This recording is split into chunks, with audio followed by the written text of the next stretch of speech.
नमस्कार, मेरा नाम ज्ञानेश्वर है और आप देख रहे हैं खबरों के पीछे। रोज रात 9 बजे एक नई कहानी लेकर हम आपके सामने हाजिर होते हैं।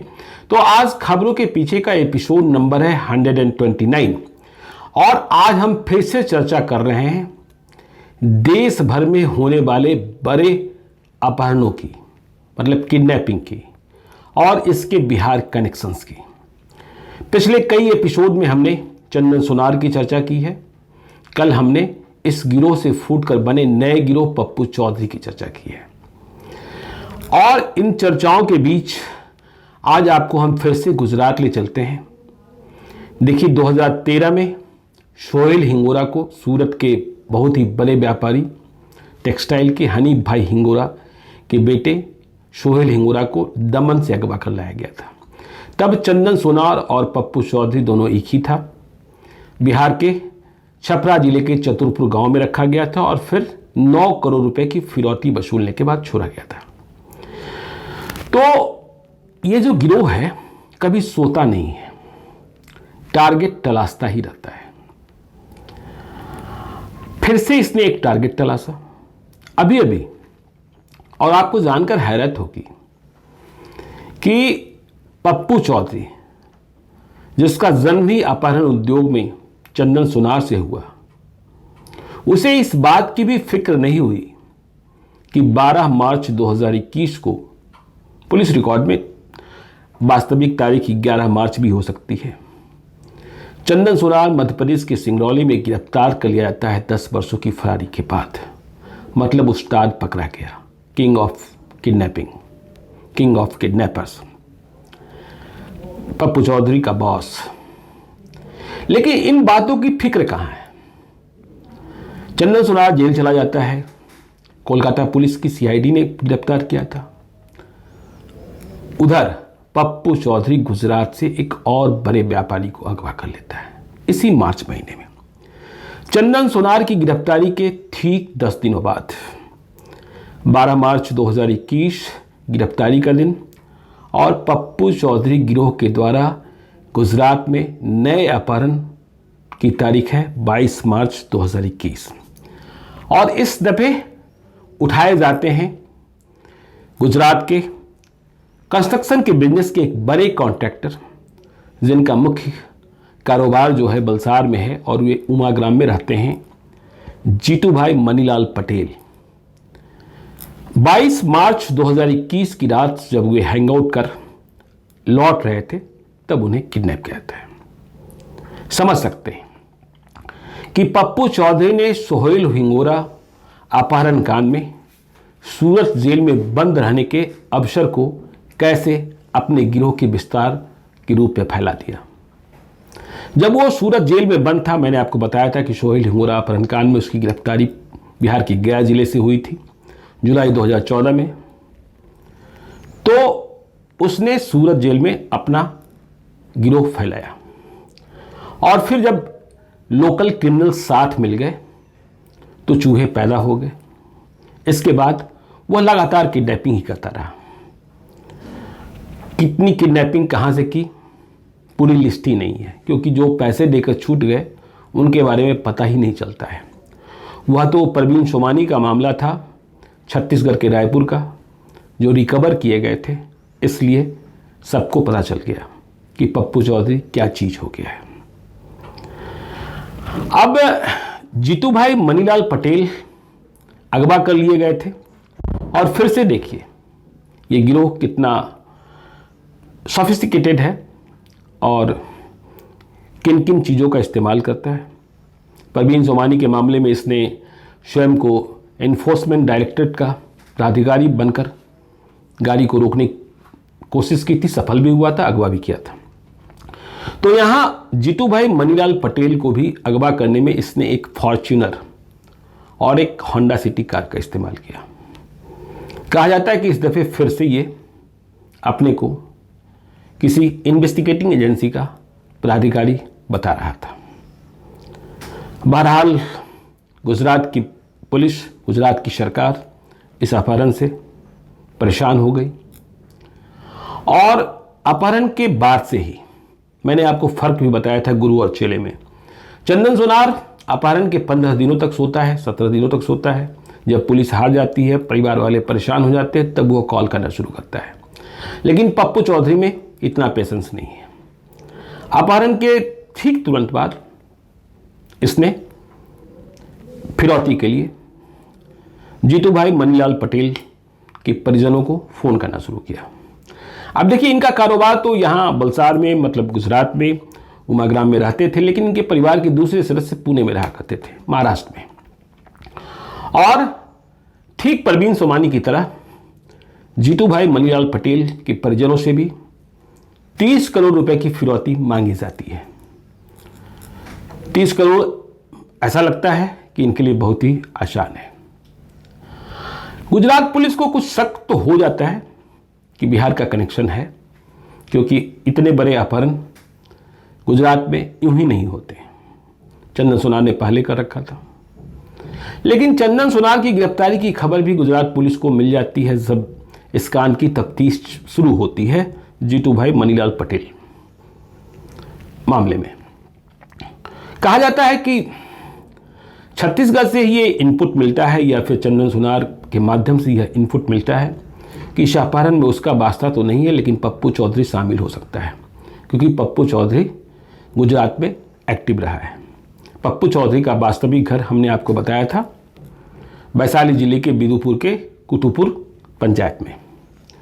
तो अब इस केस को कैसे सुलझाया जाए? लगातार फिरौती की मांग हो रही है, गुजरात पुलिस परेशान है, मुख्यमंत्री को जवाब देना पड़ रहा है। इसमें स्पेशल ऑपरेशन ग्रुप को लगाया जाता है, एसआईटी लगती है, महाराष्ट्र की पुलिस लगती है, और कॉल्स जो हैं, या फिर कहिए नाके जो हैं, या जो हाईवेज हैं, वहाँ की सीसीटीवी खंगाले जाने शुरू किए जाते हैं। बहुत लंबी जांच चलती है, लेकिन सुराग मिलते मिलते वक्त लगता है। कई हजार किलोमीटर की यात्राएं देश के विभिन्न प्रदेशों में गुजरात की पुलिस को तय करना होता है। पर जब ये फिरौती की डिमांड शुरू होती है तो कुछ ज़्यादा ही सुराग मिलना शुरू हो जाता है। इस बीच कोई 1000 कैमरे के सीसीटीवी जो थे लगे हुए, उन्हें भी चेक किया जाता है।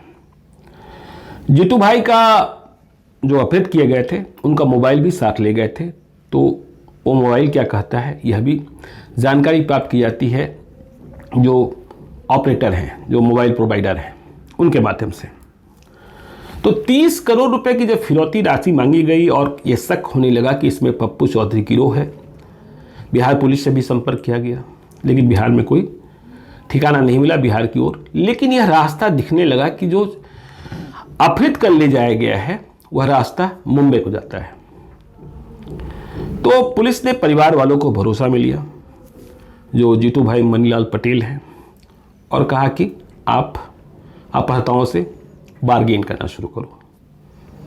30 करोड़ रुपए की राशि कम होती जाती है, कितने में बात बनी यह बात मुझे नहीं पता, यह तो गुजरात की पुलिस ही जानती है। तो अब यह तय होता है। देखिए, अब पप्पू चौधरी, मैंने जैसा कहा ना, ये थोड़ी हड़बड़ी में रहता है।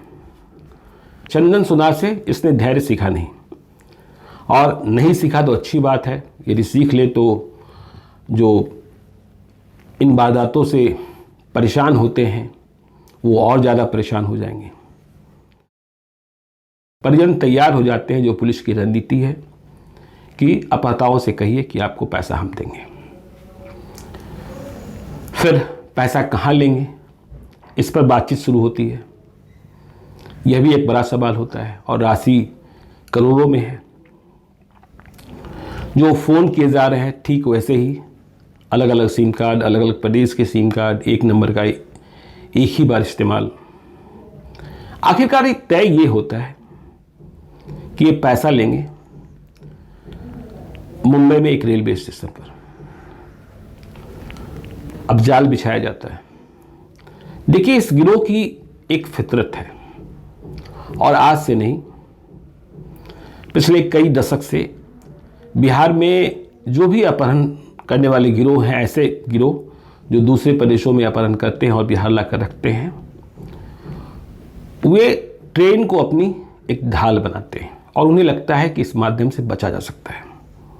वे चलती हुई ट्रेन से फिरौती के लिए कॉल करेंगे, वे रेलवे स्टेशन पर आपको रुपए लेकर बुलाएंगे, फिर किसी ट्रेन में चढ़ जाने को बोलेंगे।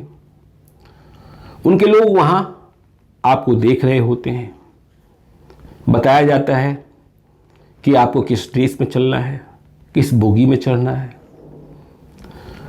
फिर चलती हुई ट्रेन से कहा जाएगा कि फला स्टेशन पर जहां ट्रेन नहीं रुकती है वहां रुपया फेंक दीजिए, रुपये का जो बैग है। इसमें कई लोगों को धोखा भी हुआ है। इन अपहृता गिरोहों ने पैसे ले लिए और फिर अपहृत को नहीं छोड़ा। तो खैर, पुलिस और इनके जो जीतू भाई मनीलाल पटेल के परिजन हैं, वे बॉम्बे के उस स्टेशन पर, रेलवे स्टेशन पर जहां बताया गया है, पैसे लेकर पहुंच जाते हैं।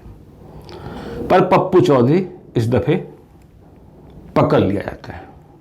देखिए, वो पप्पू चौधरी जो चंदन सोनार का शिष्य रहा, चंदन सोनार की गिरफ्तारी के बाद भी चूंकि उसने अपना गिरोह बना लिया था, वह अपहरण करने की और गुजरात में जाकर अपहरण करने की। आप समझ सकते हैं कि गुजरात में इसने कितना बड़ा नेक्सस बना रखा है।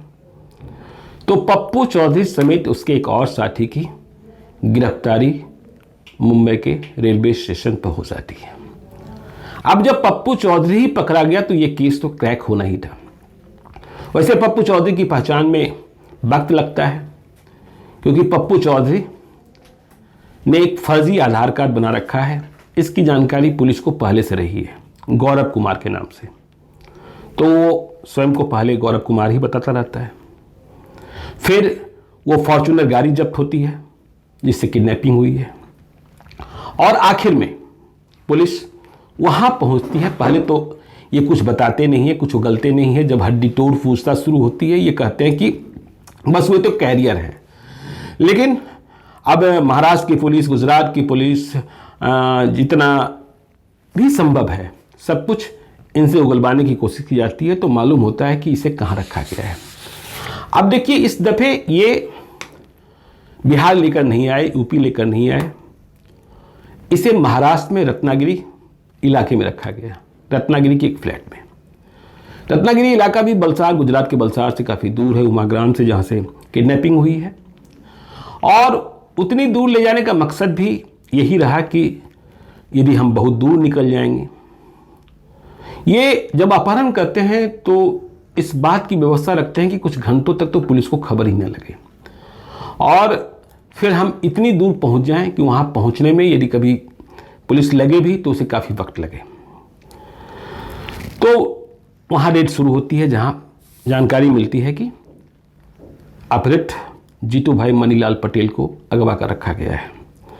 तो रत्नागिरी की जिस फ्लैट में रखा गया था, वहां पुलिस छापा मारती है उन दो लोगों के साथ।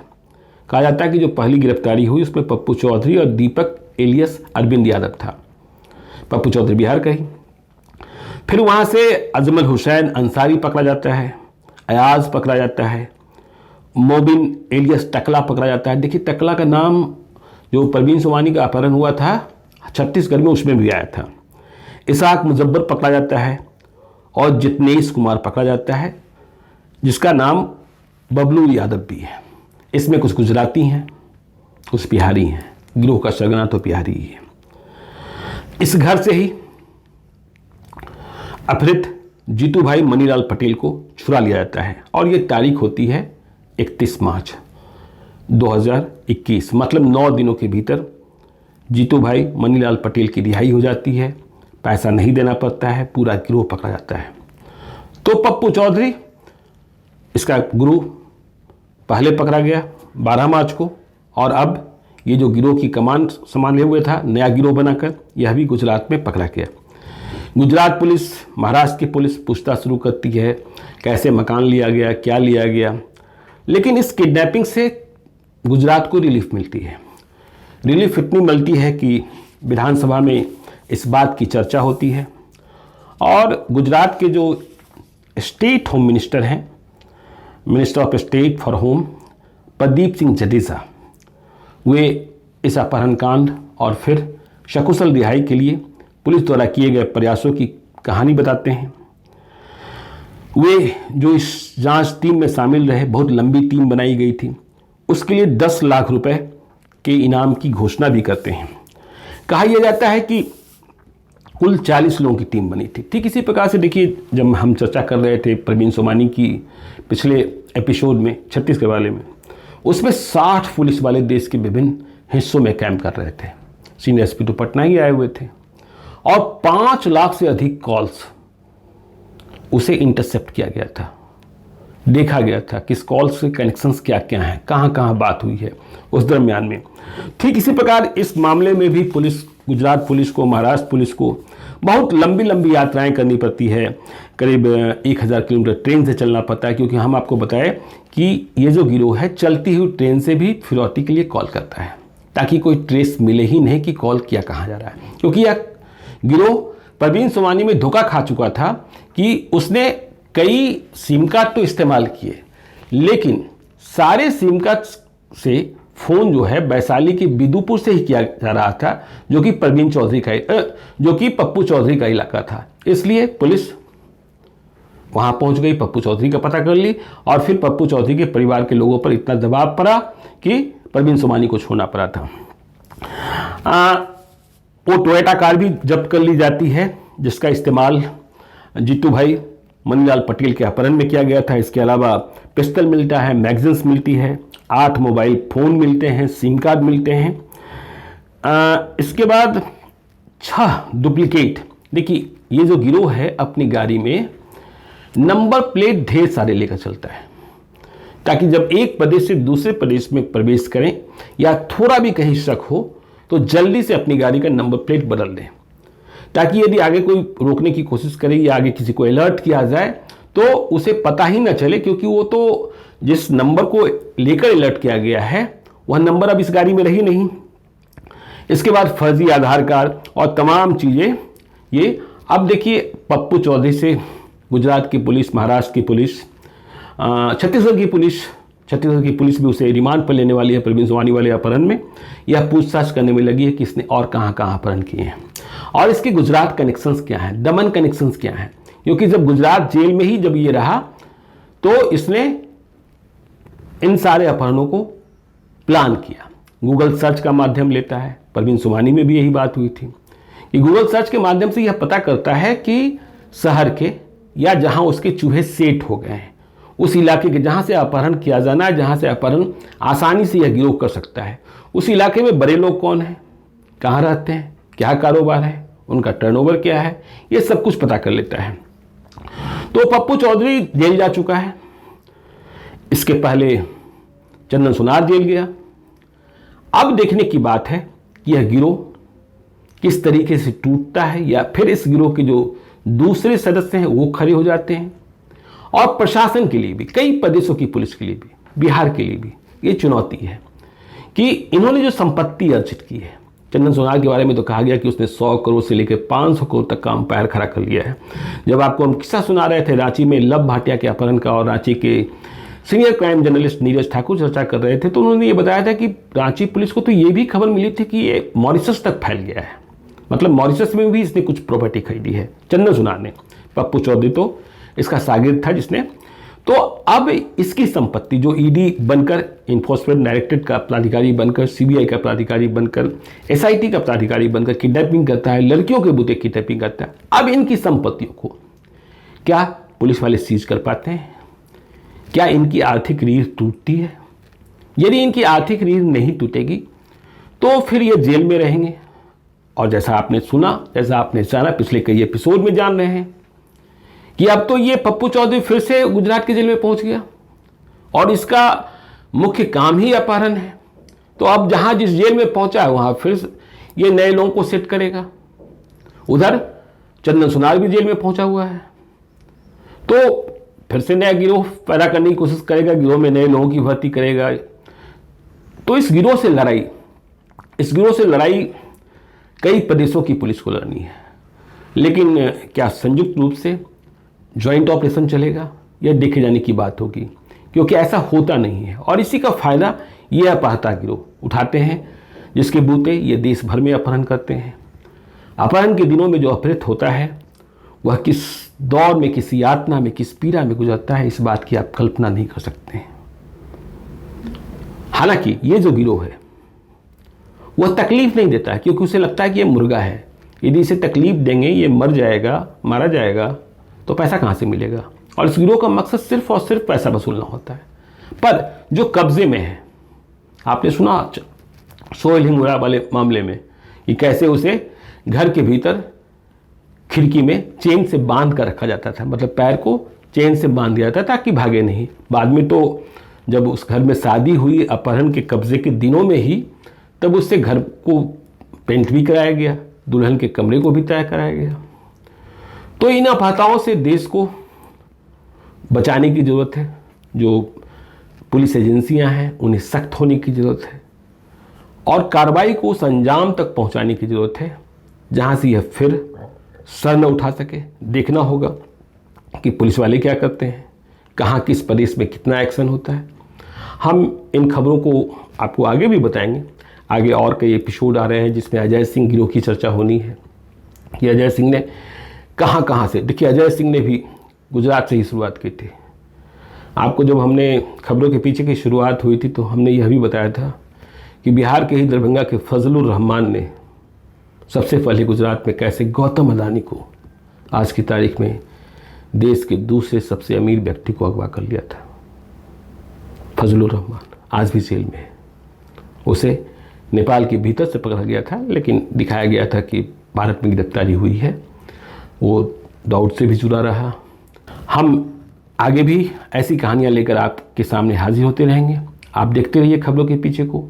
यदि अब तक आपने हमारी YouTube चैनल खबरों के पीछे को सब्सक्राइब नहीं किया है तो ज़रूर कर लीजिएगा। और यदि इस वीडियो को आप फेसबुक पेज के माध्यम से देख रहे हैं तो पेज को लाइक कीजिएगा। एक सुझाव जो हम अंतिम में आपसे शेयर करते हैं, साझा करते हैं कि यदि आप कोई कहानी मुझे बताना चाहते हैं, कोई परामर्श देना चाहते हैं, किसी मुद्दे पर सीधी बातचीत करना चाहते हैं, तो आप मुझे gyaneshwarlive@gmail.com पर मेल कर सकते हैं। अपनी संक्षिप्त जानकारी लिखें, फिर इसके बाद हम आपसे ज़रूरत होने पर संपर्क करेंगे। आपकी पहचान को हम गोपनीय रखेंगे। अपने सूत्रों की पहचान गोपनीय रखना मेरी सर्वोच्च प्रायोरिटी होती है। आज के लिए इतना ही। हमें दीजिए इजाज़त। धन्यवाद।